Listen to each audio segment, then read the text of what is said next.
우리에게 주신 하나님 말씀 마태복음 6장 9절부터 13절. 마태복음 6장 9절부터 13절입니다. 함께 처음부터 함께 읽도록 하겠습니다. 시작. 그러므로 너희는 이렇게 기도하라. 하늘에 계신 우리 아버지여, 이름이 거룩히 여김을 받으시오며 나라가 임하시오며 뜻이 하늘에서 이루어진 것 같이 땅에서도 이루어지이다. 오늘 우리에게 일용할 양식을 주시옵고 우리가 우리에게 죄 지은 자를 사하여 준 것 같이 우리 죄를 사하여 주시옵고 우리를 시험에 들게 하지 마시옵고 다만 악에서 구하시옵소서. 나라와 권세와 영광이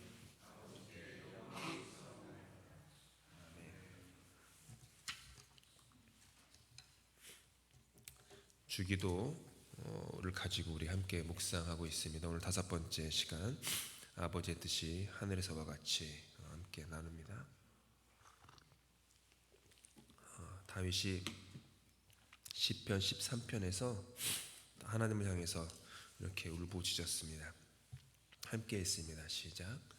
여호와여, 어느 때까지니까 나를 영원히 잊으시나이까? 주의 얼굴을 나에게서 어느 때까지 숨기시겠나이까? 나의 영혼이 번민하고 종일토록 마음에 근심하기를 어느 때까지 하오며 내 원수가 나를 치며 자랑하기를. 시편에 나오는 이런 다윗의 고백은 하나님을 향한 간절한 울부짖음입니다. 인생 가운데 하나님의 뜻을 목마른 사슴처럼 찾는 그런 울부짖음입니다.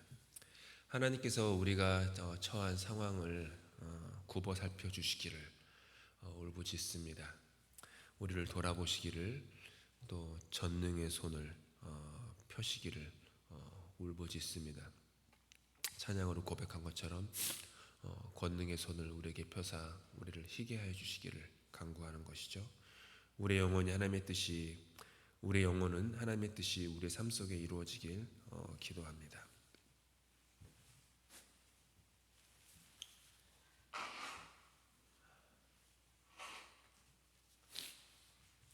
하나님께서는 우리를 향한 당신의 뜻을 다음과 같이 이렇게 말씀하셨습니다. 함께 천천히 읽겠습니다. 시작. 여호와의 말씀이니라. 너희를 향한 나의 생각을 내가 아나니 평안이요 재앙이 아니니라. 너희에게 미래와 희망을 주는 것이니라. 너희가 내게 부르짖으며 내게 와서 기도하면 내가 너희들의 기도를 들을 것이요 너희가 온 마음으로 나를 구하면 나를 찾을 것이요 나를 만나리라. 무슨 말씀입니까? 우리를 향한 하나님의 뜻이 있다라는 겁니다. 우리를 향한 하나님의 뜻은 재앙이 아닙니다. 다른 사람을 향한 하나님의 뜻은 재앙이 아닙니다. 평안입니다. 그리고 소망입니다. 평안, 소망. 그것이 우리를 향한 하나님의 뜻이라고 하나님은 당신의 입으로 직접 밝히십니다. 오늘 우리가 주기도문의 한 부분인 아버지의 뜻이 하늘에서와 같이 땅에서도 이루어지게 하소서라고 기도할 때 그게 무엇입니까? 거기서 말하는 아버지의 뜻, 나의 삶에, 남의 삶에 하나님의 평안과 소망이 있기를 우리가 간구하는 것입니다. 우리는 믿음이 부족한 사람들입니다.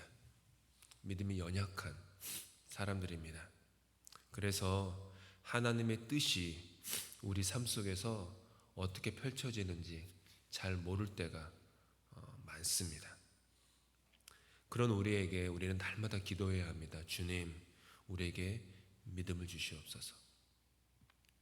예수님께서도 제자들에게 자주 하신 말씀이 믿음이 적은 자들아,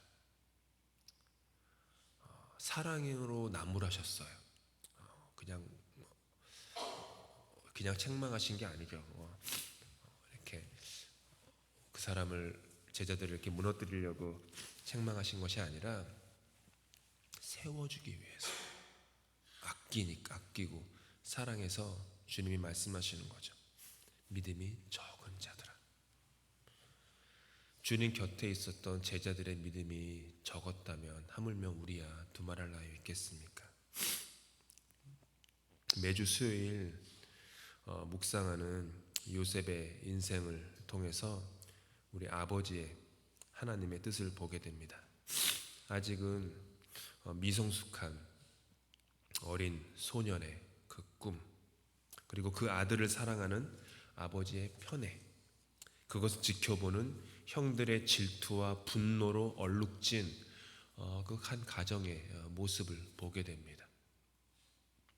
그로 인해서 한 가정이 망가지고, 하지만 그 가운데서도 마치 우연과 행운처럼 일이 잘 풀려 성공한 인생 역전의 이야기처럼 보이기도 하는 것이 요셉의 이야기입니다. 그런데 성경은 요셉의 입술을 빌어서 하나님의 뜻을 다음과 같이 이렇게 말합니다. 제가 강조하고자 하는 부분은 이렇게 오렌지색으로 표시했습니다. 두 군데인데요. 처음부터 끝까지 함께 읽겠습니다. 시작. 요셉이 형들에게 이르되 이리로 가까이 오소서.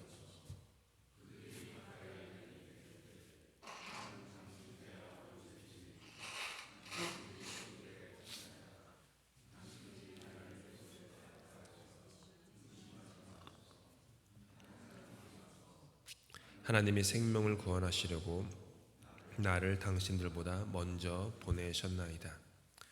하나님이 큰 구원으로 당신들의 생명을 보존하고 당신들의 후손을 세상에 두시려고 나를 당신들보다 먼저 보내셨나니, 그런즉 나를 이리로 보낸 이는 당신들이 아니요 하나님이시라. 우리가 앞으로 한참 후에 보게 될 수요일에 보게 될 본문이지만, 우리가 지금 수요일에 보고 있는 요셉의 그 영적 상태는요, 소년, 어린아이, 유치한, 분별력이 없는, 배려가 없는, 헤아림이 없는 그런 요셉의 모습입니다. 근데 오늘 우리가 조금 전에 함께 읽으신 이 말씀은 22년이라는 시간이 흐른 후에 하는 요셉의 고백입니다. 자기 채색 옷을 벗긴 형들입니다.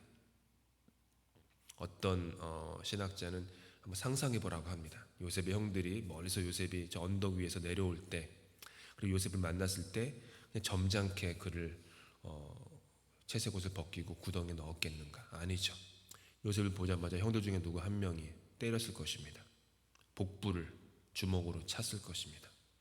숨을 껄떡껄떡 이고 있을 때 형들 몇 명이 모여서 요셉의 팔을 붙잡고 저항하는 요셉의 옷을 벗겼을 것입니다.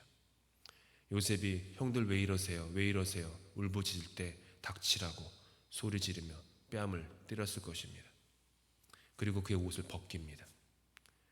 또 한국 문화도 그렇지만은 유대 문화는 더 심합니다.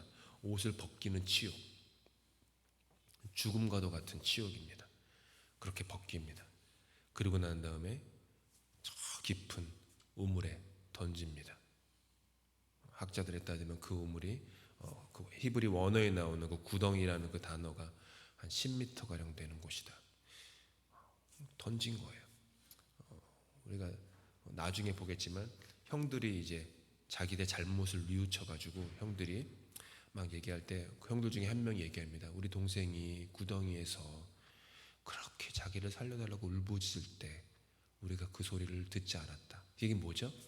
요셉이 울부짖은 거예요. 저 깊은 구덩이에서 나 좀 도와주세요. 형들 제발 나 좀 살려주세요. 형들 저 버리지 마세요. 울부짖은 거예요. 근데 형들은 그 울부짖음을 듣지 않았어요. 그리고 지나가던 애굽의 노예 상인에게 요셉을 그냥 팔아버리죠. 그리고 아버지에게 가서 그 다음에 옆에 있는 동물을 하나 죽여가지고 채색 옷에다가 피를 묻힌 다음에 아버지 야곱에게 가서 요셉이 악한 악한 짐승에게 물려서 죽었어요라고 거짓말하죠. 야곱이 엄청난 슬픔에 식음을 전폐하고 22년을 슬픔 속에 보냅니다. 한번 생각해 보십시오. 이 형들이 했던 이 끔찍한 일을, 이 잔인한 일을. 그 형들이 지금 자기 앞에 있는 거예요.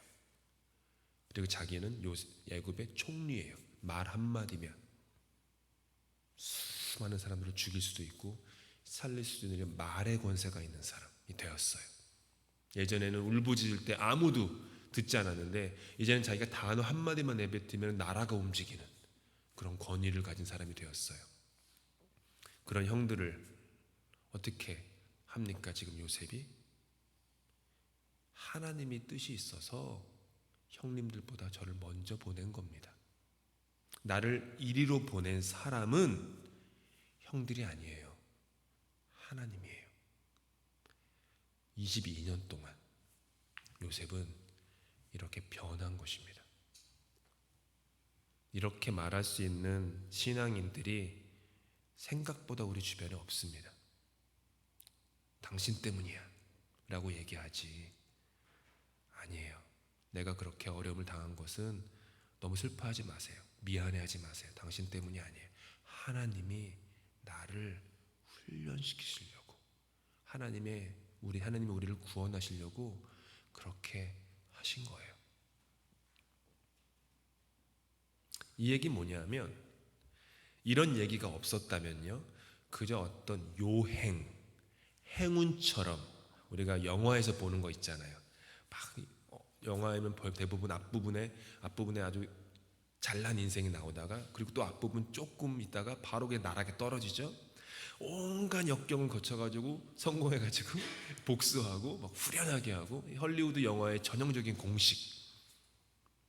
그러면 요행 같고 행운 같던 그런 이야기인데, 지금 요셉은 이 한마디로 말미암아 나 자신의 행운과도 같던 이 작은 이야기가 하나님의 큰 이야기 속에 편입이 되는 거예요.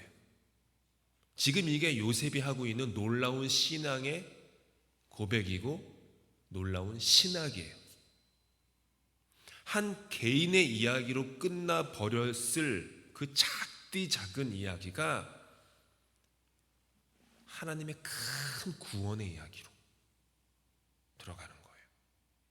그러니까 나만 바라보면 나 자신의 작은 이야기인데, 이 나의 작은 이야기가 하나님의 그 큰 이야기 속에 편입되어지고 속해지게 되면 나의 작은 이야기를 하나님의 큰 이야기 속에서 바라보는 해석의 능력이 생기는 거예요. 그러면 그 해석의 능력이 주는 게 뭔지 아세요?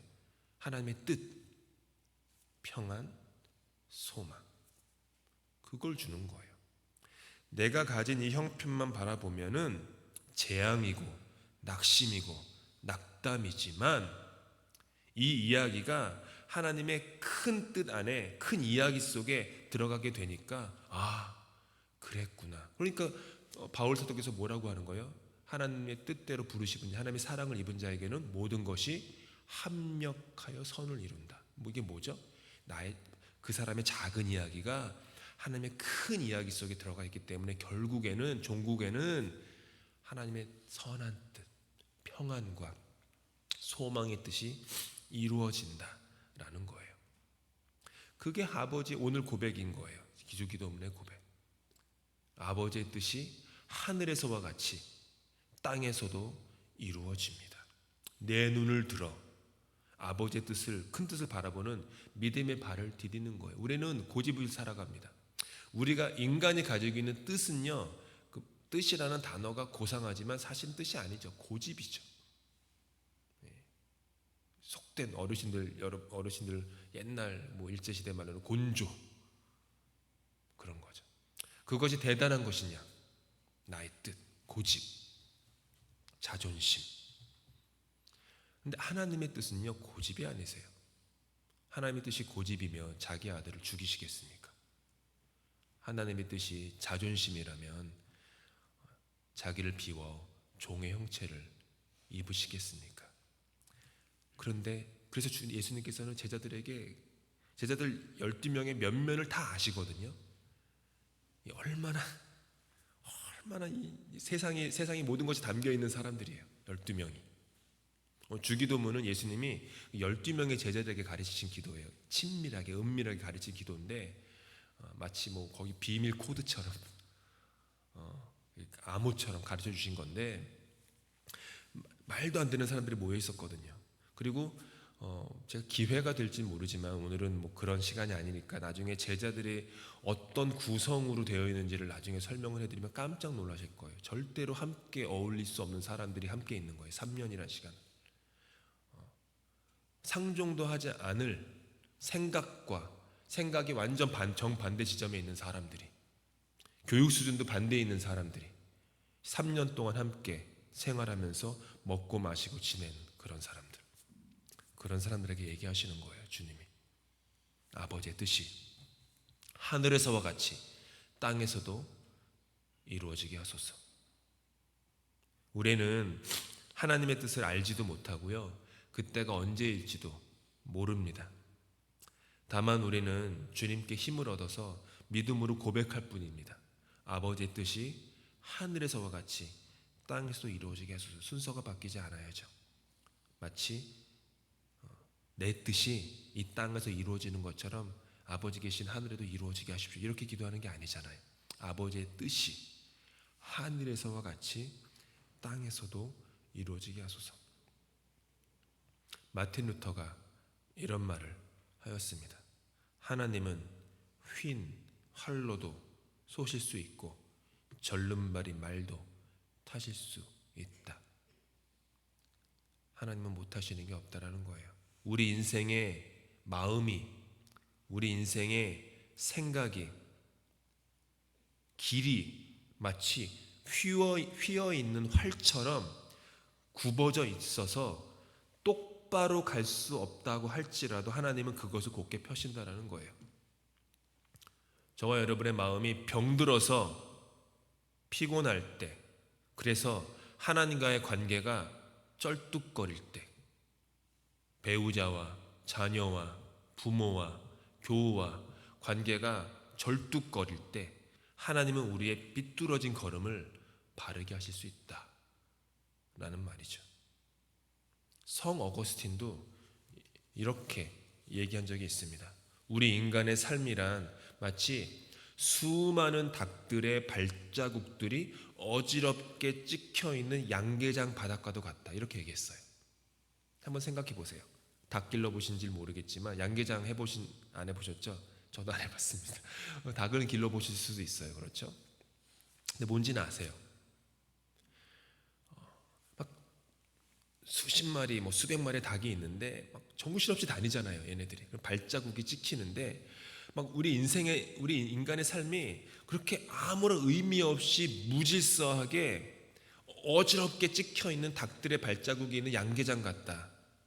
그런데 그냥 보면은 우연인데 믿음이 생겨서 믿음으로 보게 되면 어지러움 가운데 반복되는 패턴이 있고 일관성이 있고 구체적인 모양이 있다라는 거예요. 그게 성 어거스틴이 고백하는 거예요.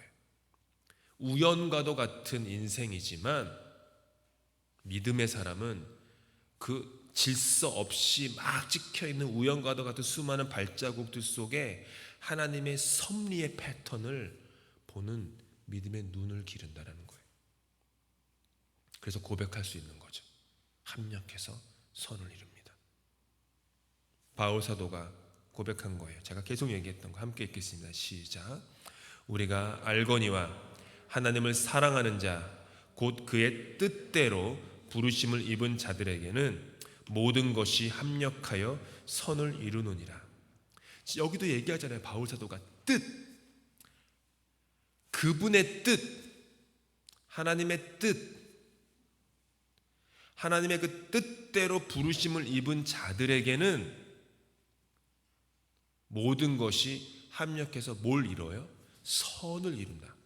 선을 이루어야 한다는 거예요. 악이 아니라 선을 이룬다. 우리의 이 땅에 있는 작은 이야기에는 어지러운 발자국밖에 없지만 하나님의 큰 하늘의 이야기의 품에서 보게 되면 아버지의 뜻이 이루어집니다. 그래서 언제나 기도가 그런 거예요. 여러분 오늘 오셔서 15분 전에 오셔서 보니까 15분 전에 오시는 분이 제일 빨리 오시던데요. 기도는요, 질도 중요한데 절대적인 양도 중요합니다. 많이 하셔야 돼요. 예배 끝나고 너무 배고프셔서 바로 내려가지 마세요. 조금 제가 아쉬워요. 기도 시간이 좀 짧으시구나. 물론 개인 기도를 많이 하셔서 그런 것인가 보다, 그렇게 그냥 생각하는데 좀 그래요. 엉덩이가 좀 무거우시면 좋겠어요. 이러면 또 언제 또 내려가실지 모르지만, 이래도 금방 내려가시겠지만 기도의 시간이 길어야 합니다. 엉덩이가 무거워요. 자녀들한테는 이래가지고 대학이나 가겠냐, 엉덩이가 무거워야지 학교 가지, 대학 가지. 근데 부모로서 기도의 엉덩이가 가벼우면 어떡하겠습니까? 땅의 작은 이야기. 기도는요, 어떤 의식의 전환이에요.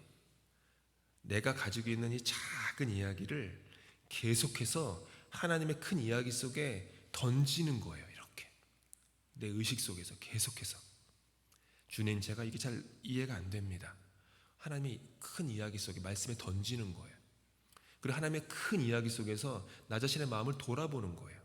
돌아보고 나니까 나 자신에 있는 이 마음들이 그렇게 근심할 일이 아니네, 그렇게 초조할 일이 아니네 라는 마음, 혹은 회개하고, 그러니까 성령님이 하시는 일이 있는 것이죠.